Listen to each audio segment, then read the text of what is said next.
भक्तों मनु भैया जी का प्रणाम स्वीकार करें। हालांकि गला खराब है, पर सरदार जी के मन में बहुत सारे क्वेश्चन आते रहते हैं, क्योंकि सरदारों का मन ही ऐसा होता है।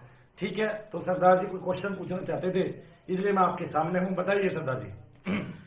मेरे मन में तो एक यही क्वेश्चन था जी, जैसे आप सबको एक ही संदेश देते हो कि हिंदू मुस्लिम सब एक बराबर है, कोई अलग नहीं है, मानव जात को मानव ही समझना चाहिए। पर मैंने ऐसा अपने इतिहास से सुना, मैं सरदार हूँ, गुरु गोविंद सिंह महाराज जी थे जो उन्होंने एक संदेश दिया था कि मुस्लिम अगर अपनी बाजू को आप तेल लगा के उसको तिल के स्टोक में भी डाल दो, जैसे लगा लो, तो जितने तिल आपकी बाजू पे चिपक जाएंगे, अगर वो उतनी भी कसमें खाए, गौ माता की भी कसमें खाए, तब भी उनकी कसम का विश्वास मत करना।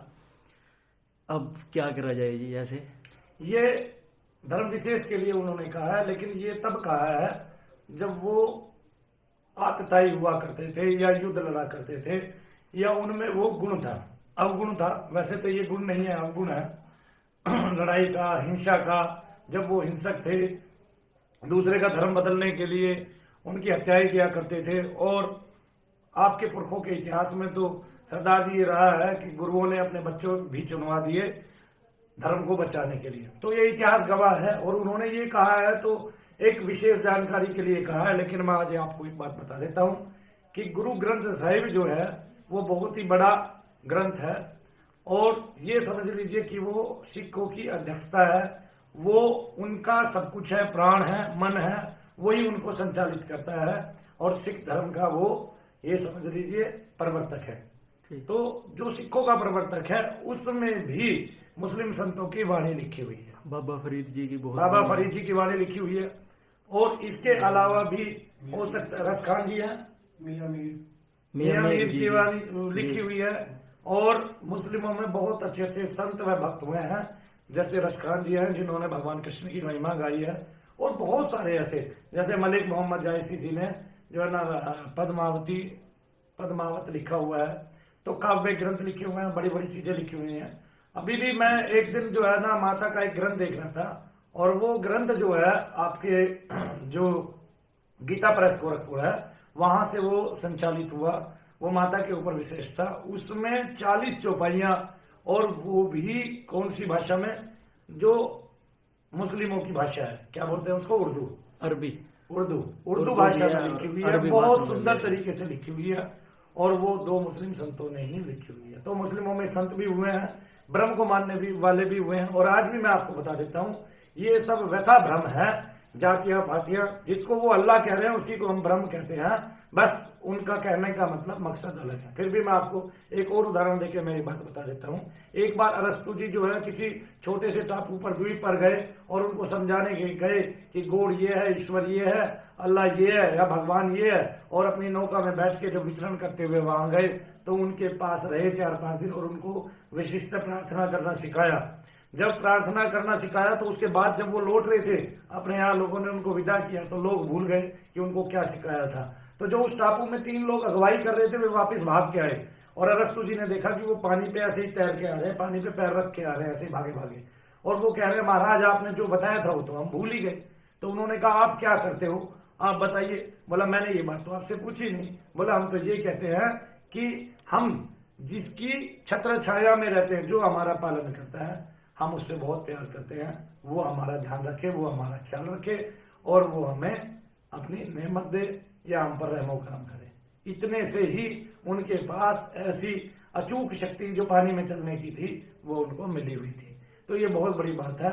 बात क्या है, मूल में धर्म बात नहीं है, क्योंकि धर्म जो करता है ये राजनीति करने वालों के लिए धर्म है।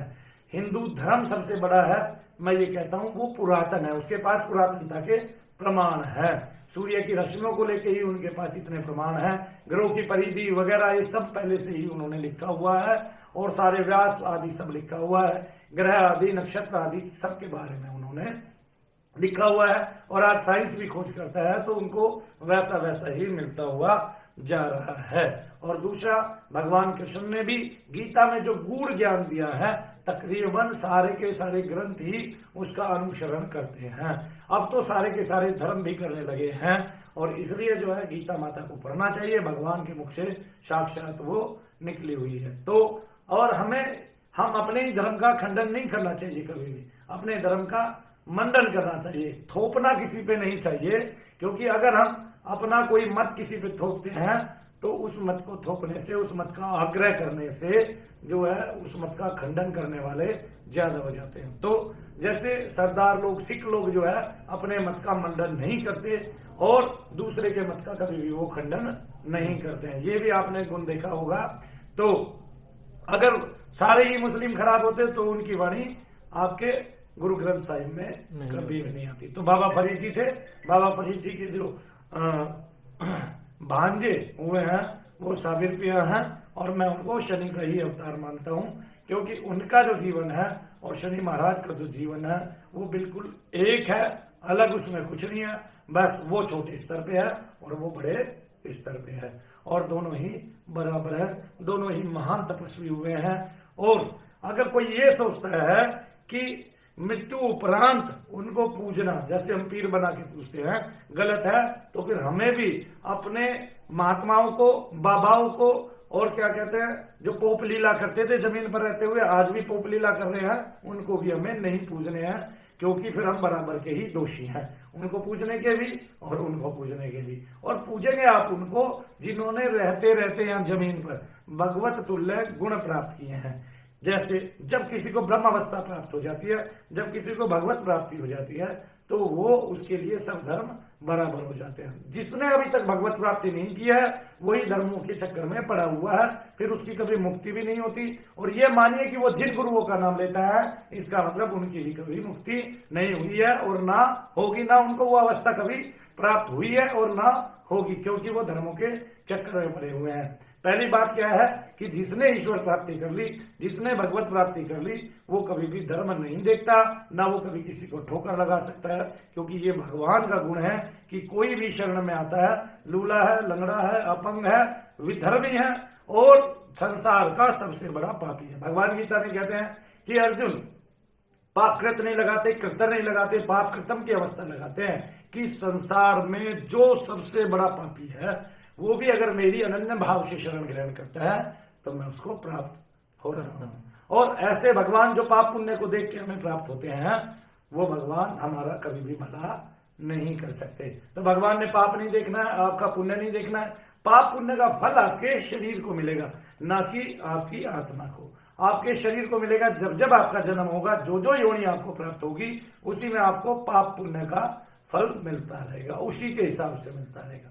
जैसे पशु भी, कुछ पशु सुखपूर्वक जाते हैं, अपने घर में पूरी जिंदगी रहते हैं, आप पालते हैं उसको, और कुछ पशु जो है दुखपूर्वक जाते हैं, कुछ दुखों में मरते हैं, कुछ सुखों में मरते हैं। जो सुखों में मरते हैं उनके पुण्य कर्म है, और जो सुखों से जाते हैं उनके भी बहुत सारे पुण्य कर्म है। लेकिन बहुत सारे महात्मा अपने सारे पाप कर्म यहीं पे जमीन पर अपना भोग भोगते हुए और भगवान से लगातार मांगते हुए, ऐसे मांगने से मिल जाता है। आपने भी देखा होगा, हमने एक जोत जगाई थी, हमने कहा था यहाँ पे खड़े होके कोई अगर अपनी मातृशक्ति का प्रेत अपने शरीर पे मंगाना चाहता है तो वो आ सकता है, और वो आता भी था। ऐसी एक लड़की ने, मुझे याद है फरीदाबाद की एक लड़की ने अपने पूरे परिवार के संकट को टाल दिया था, पूरे परिवार को सुनिश्चित कर दिया, सुरक्षित कर दिया। तो इस तरह से ये विषय बहुत ही गंभीर है। लोग जो है धर्मों के चक्कर में पड़े हुए हैं। देखो मैं पहले बताता हूं, इतिहास ही नहीं सब कुछ गवाह है। हमारे पास इतने पुराण आदि हैं, वेद आदि हैं, और इतने सारे ग्रंथ हैं, करोड़ों ग्रंथ हैं, जो धरती पे किसी भी अन्य किसी भी धर्म में नहीं है। यही हमारी पुरातनता का सबूत है।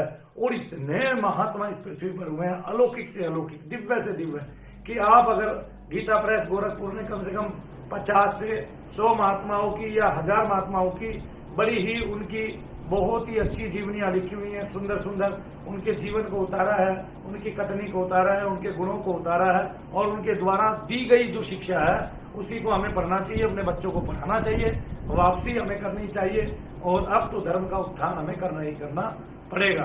लेकिन ये धर्म का उत्थान तब होगा जब हम अपने मत का आग्रह नहीं करेंगे, अपने धर्म का आग्रह नहीं करेंगे, उसमें जबरदस्ती किसी को झोंकेंगे नहीं, और केवल उसके धर्म के बताए हुए गुणों के अनुसार हम चलेंगे, तो दूसरे को पता चलेगा कि हाँ देखो हमारे धर्म में जैसे प्रेम बरसता है।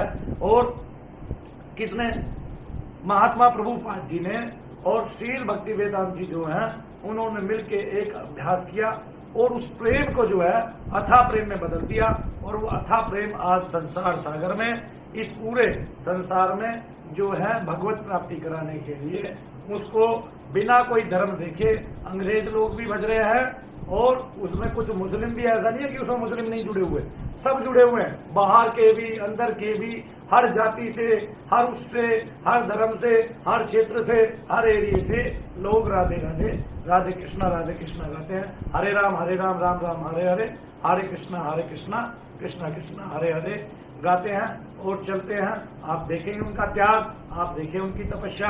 हाँ, जब इस तरह हम लोग सब कुछ छोड़ के भगवान की शरण में जाते हैं तो भगवान का हमें अथाह प्रेम प्राप्त होता है, और जो वो अथाह प्रेम हमें प्राप्त होता है उसमें बार बार हमें भगवत प्राप्ति भी होती है, दर्शन भी होते हैं। तो सबसे पहले मैंने जो बताया, स्वप्न में बार बार दर्शन होना, वो वहीं से शुरू हो जाता है जब हमारा ये त्याग चालू हो जाता है, जब हमारे मन में ये प्रेरणा हो जाती है कि हमने केवल ईश्वर को ही पाना है। क्योंकि जब आप सब कुछ छोड़ के और उसकी शरण में जाते हो तो आपको जो संसार का पदार्थ छोड़ा है उसको प्राप्त करने की तो गति नहीं है, और केवल भगवान के लिए छोड़ा है, केवल ईश्वर को प्राप्त करने की आप में बात आती है।